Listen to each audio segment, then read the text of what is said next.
My next guest needs no introduction on the show. Been on the show many a time, and he wanted that fight in the summer, and he is back in the octagon in the summer against Mitch Clark at UFC Fight Night 90 in Las Vegas on July 7, and that is Joseph Duffy. Joseph, sitting in your car in some beautiful weather there in Montreal. What's been going on, man? How you keeping?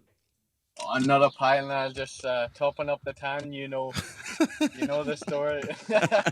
Sure, the guys will be able to see this on YouTube as well after the podcast is released tomorrow. So they'll see your lovely tan on you there, Joe. You look like you're on the sunbeds, mate. Oh, like I'm probably the darkest man in Montreal, I would say, in the gym. Like, Joe, are you getting the football in as well? By the way, I know you're a big rugby man. And did you see the match last Saturday and the Euros and things like that? I didn't. I missed the match because it was on at 12 o'clock here.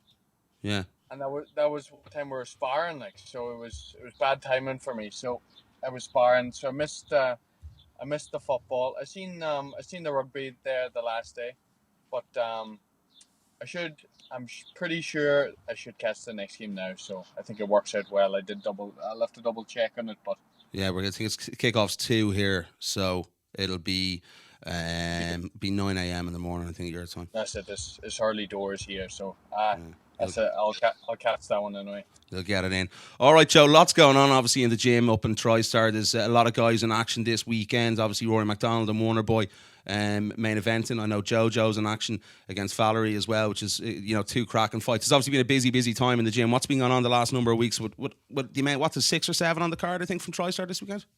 That's it. There's a good gang on the card. Yeah, all the gang, they've all been training hard, so there's a good buzz in the gym, and obviously it's exciting times as well. Another big fight for Rory.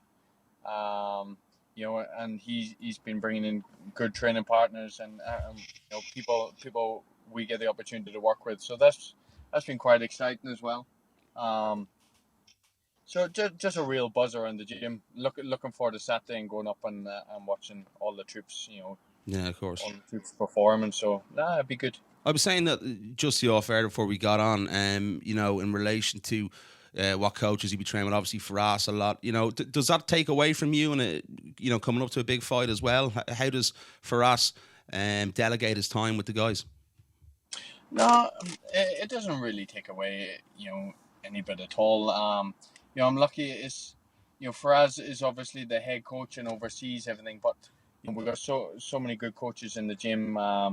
Eric, he'll be running the sparring, when Firas is away, and then Eamon will be overlooking everything. Eamon, he'll be in my corner on Fight Night, and he's also one of my coaches as well. Firas' brother? As a training partner. So, I'm lucky. I work with so many, good guys, and if anything this week, all I'll do, I'll just be kind of working my own routine, really. Just the things I feel, I feel maybe I haven't spent as much time as I want to, or, because as fighters, obviously, we've got our coaches, but we've got our own ideas. We've got our own things that we feel, it'll definitely help during the fight, and they'll give us confidence in turn, if you got them things covered. So, I suppose it's always a joint effort, all the brains combined, and you do something that works, like. We spoke, obviously, after the Poirier fight. I think we spoke in January, Joseph. You said the time off, you were itching to get back in the octagon. That's a few months ago now.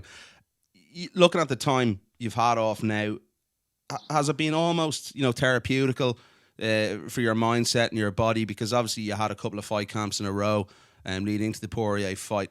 There must be a real sort of calm before the storm now. Is that how you're feeling? A real itch to get back in there, and you're probably a little bit more, what would I say, a bit more excited and fresh in the mind as well as the body. Definitely really excited to get there.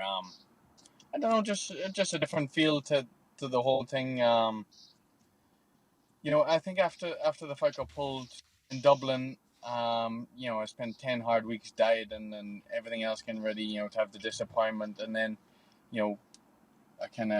we got it lined up again, rescheduled, and I had to get back into it straight away, get back to diet, get back to work, and obviously get over the whole disappointment of missing out in Dublin. So, I've had a bit of time just to enjoy my training.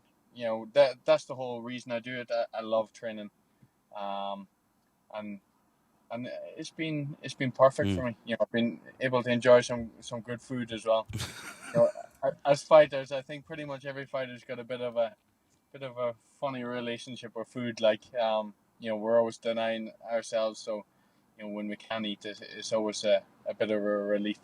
So, that's it. I had a bit of had a few months to enjoy my training, let things settle in, and just kind of make the things I've been working on second nature. So it's been real good. Definitely I've felt the benefits from doing it, and I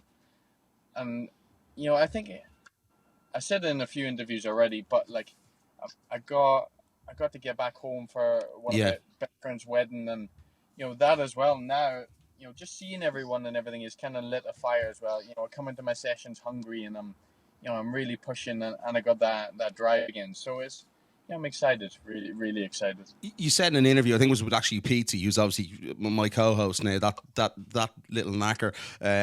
But anyway, let's try to throw it in there. Obviously, Pete did an interview, I think it was during the week, and you said in the interview, that getting back home sort of put things back into perspective. Your desire to fight again, you sort of maybe lost your way a little bit. What happened exactly there? Why did you feel you sort of lost your way, or maybe a little bit of hunger? Was it from being away from home for so long? And yeah, definitely. I think it was. I think when you're here, you're away from home, and you forget what it means to people. Like my life here is no real different to how it was back in London. I didn't really see too many people. It's not like, back home in Ireland now, MMA is really blown up. People recognize you and so on, and everything else. Whereas here, it's just a normal day. I walk down the street, nobody knows who I am, nobody cares, and it's good. That's kind of how I like it. I like to fly under the radar, but it kind of, I forgot how much it means to people until I went home, and then people were talking about the fight, and when I was fighting on Cage Warriors, I always used to go back after every fight. I'd go back for a week. And like I'd be chatting all, because go back home, and they're all watching the fight, and I'd be speaking to everyone about it then, and like I kind of, my time in London, I think maybe I didn't get home as often as I should have. And you just lose track what it means to people. And obviously, when I was living in Wales, I see my family quite often, so I knew what it meant to them. And I suppose that's always kind of been, always been the fuel that fired me, really. Yeah.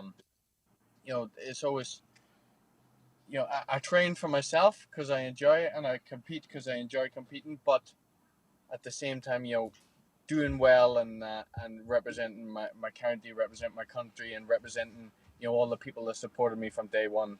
It's always been the thing that's really, really drove me on and spurred me on. So, I definitely feel that time at home, it helped a lot. Definitely.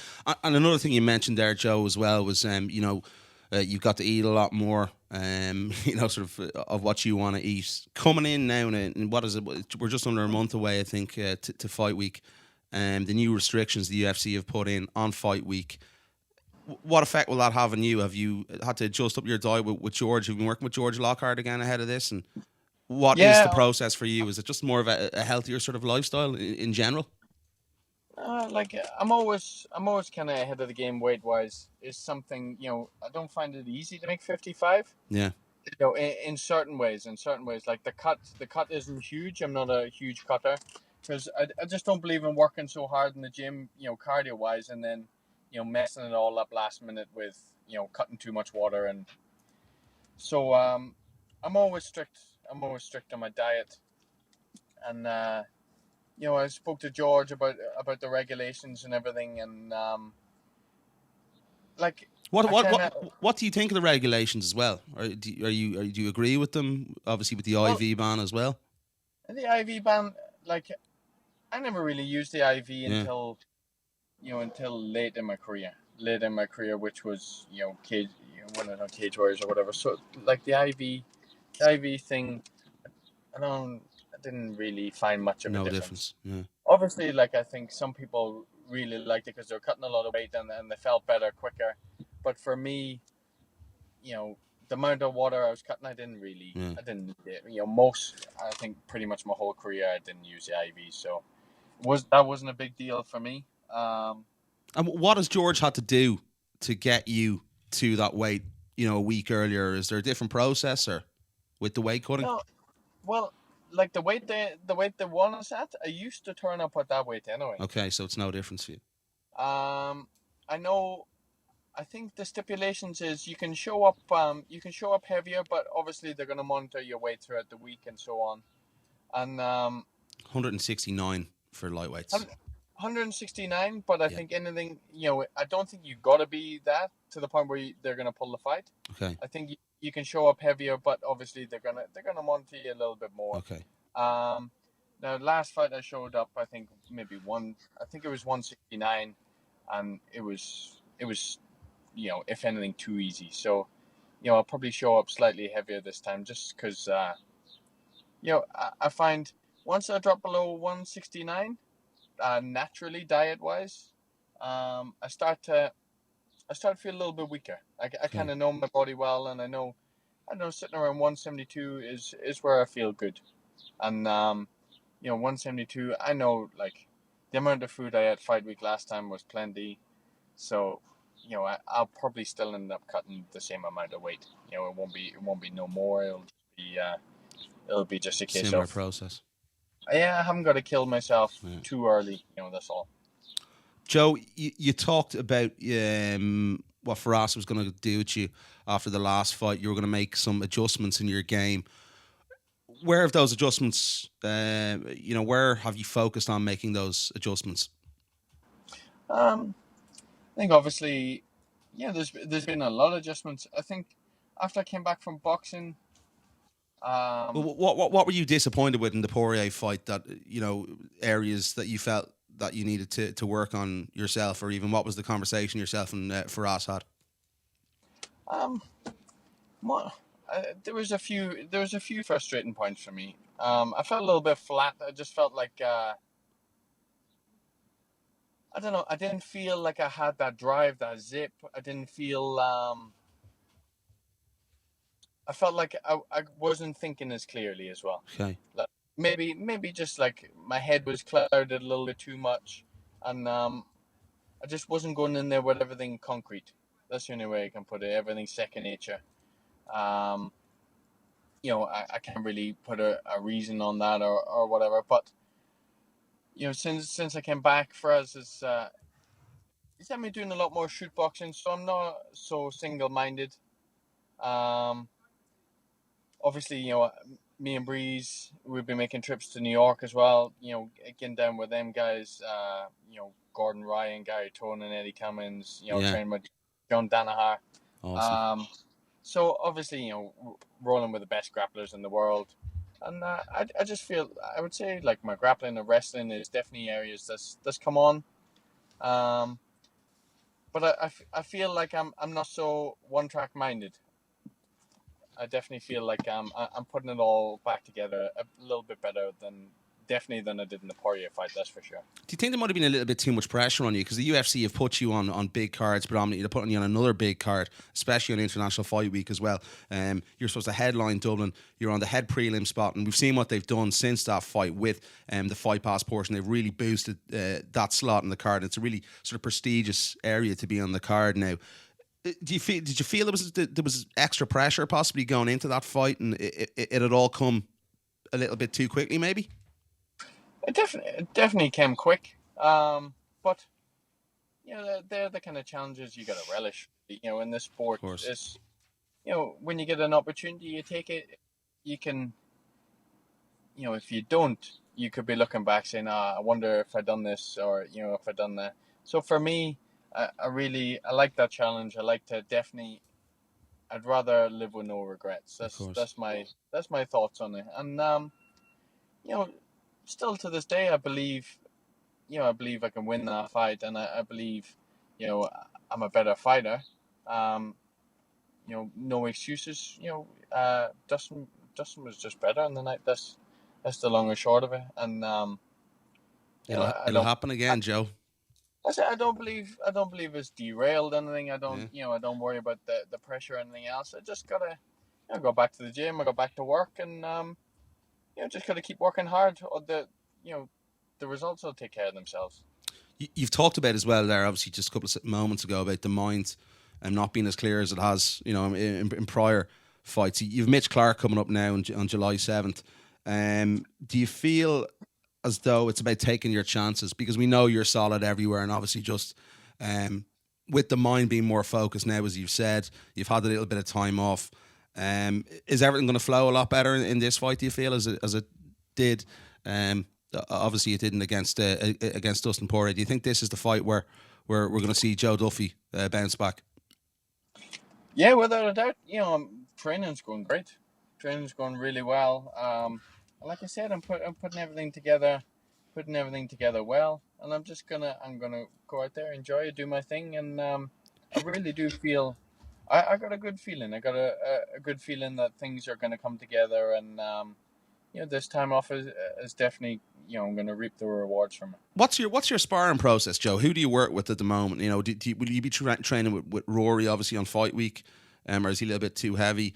What basically, who do you spar with on a day-to-day basis down there? What's the schedule? So obviously, if we can, if we can find like partners that's like a similar style to the guy I'm fighting, then great. Actually, I've been doing a lot of sparring with George. Awesome. I've been, most days I'm getting, most days we're sparring, I'm getting 2 rounds in with George, and he's been helping me a hell of a lot. I've learned a hell of a lot from sparring with George.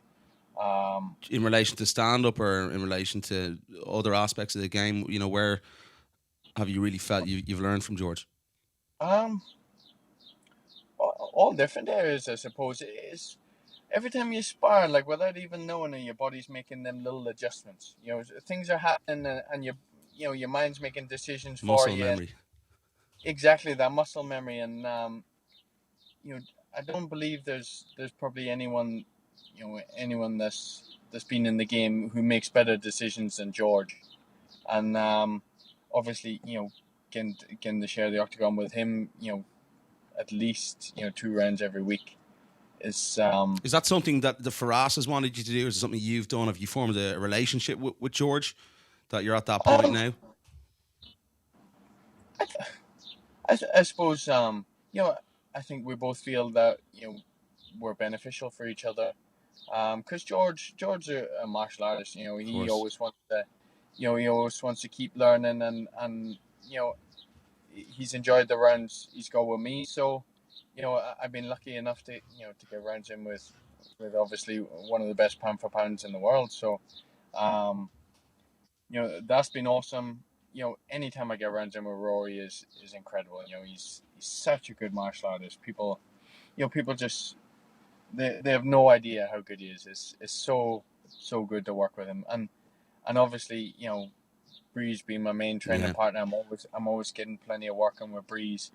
And I always learn a lot from working with him. And I'm lucky enough. Like Eamon, he's one of my coaches, but also one of my good training partners. And any questions or whatever, like I said, it's not just for us. There's so many technical guys I can fall back on who's all got their own, game and their own ways of doing things and their own specialities. So Eamon's always a big help as well. He's always there for me. So I'm lucky enough to have such a wealth of knowledge in the gym. Definitely, there's some killers. Do you know something we don't know about George St. Pierre? He seems to be training a lot, and there's been a lot of rumours. Frost, I think, wants him to come back. Is he setting himself up for a fight with Duffy? Is he? He's I'm joking. I hope not. I'm going to get mangled. The truth is, like, George is always training like that. I think that's the difference. When you come across someone who's a martial artist, not a fighter, even even if they're fighting or not, they're still training. They love it. They're addicted to that buzz of learning. And George is definitely one of the people. So, who knows? I don't know. I don't even know if he knows. Whatever. But he's always in the gym. He's always working. He just loves the whole thing, I think. Brilliant stuff. Just a couple more, Joe, before I let you go. I want to get your thoughts on the fight coming up. Obviously, on the same card as you're on in your division. Obviously, Eddie Alvarez challenging for that world title against Rafael dos Anjos. How do you see that fight panning out as an onlooker? It's a real good fight because Eddie Alvarez is tough. He's man. Real tough, and to a degree, they're similar styles. So I think it's definitely one of the more exciting fights I've been looking forward to. That dos Anjos has been involved in. I can't see Eddie beating him. I just feel that Rafael he's just evolved a bit too much. I think he's going to be better everywhere. Is the truth. I don't think it's going to be as straightforward as some of his fights, but I definitely feel it's going to be a fight he's going to dominate. We've seen a lot of guys recently, world champions. We saw Stipe Miocic recently. They're guys who sort of, they keep the distance. Well, you're a guy who keeps the distance, very well. So do you feel as though this is sort of the new era of martial arts where the champions are going to become these guys? And there has been, we've Conor as well, who keeps his distance very well. Stipe, as I said, Stephen Wonderboy Thompson, who's obviously fighting Rory this weekend. He's another one of the names you can put there yourself. There's so many of these guys, and these are the guys with really good footwork, really good movement that seem to be making the bigger strides in the game. Do you feel this is the way forward for mixed martial arts? I think for the top level guys like the champions. I think anyone who can control the distance, obviously, they can control the fight. With the strikers, they always got a slight advantage because the fight begins on the feet. Of course. And the grapplers, obviously, they got their work cut out from day one because they got to get them down. So anyone with very good footwork is straight away is going to make it difficult for the takedowns. It's going to make it difficult, finding someone to train, who's got the same level of distance control. I think it kind of always goes full circle. I think so it's evolving and people get used to it. Same thing with this distance now. A lot of people are doing it, but I think people will see the style, people will get used to the style, they'll figure it out, and and then it'll go on to something else. So I think that's the beauty of the sport. It's ever evolving, and we're always going to see different styles and new things coming through. Of course, 100%. Just a couple more. We've suffered a few losses lately, the Irish boys. You're going to set that right, obviously, on July 7th, Joe. Touch wood. That's the plan, anyway. We need a win. Yeah. 100% we need a win. And Joe, with a win, there's rumours of a Belfast card at the end of the year. Something you'd be interested in potentially headlining? Really? I didn't hear anything. Niall knows. Niall's got the inside scoop. Yeah. What pretty close to Donegal. I tell you, only in the road. When are they looking at that? I can't really say, but the strong rumours of a card in Donegal or Belfast at the end of the year. Oh, well, if you get in Donegal, even better. I don't know where we're going to hold it. Dunfanny or somewhere like that, or the Kenny Community Centre. Yeah, there we go. Joe, my friend, it's always an absolute pleasure to have you on the show. Do appreciate the time, and obviously looking forward to that fight on July 7th. Going to be a cracker and a great week for the UFC and mixed martial arts. So do appreciate the time. The guys can find you on Twitter. I think it's at Duffy _ MMA. So hit Joe up there and on Instagram as well and stuff like that. Joe, always appreciate the time, man. Thanks, Niall.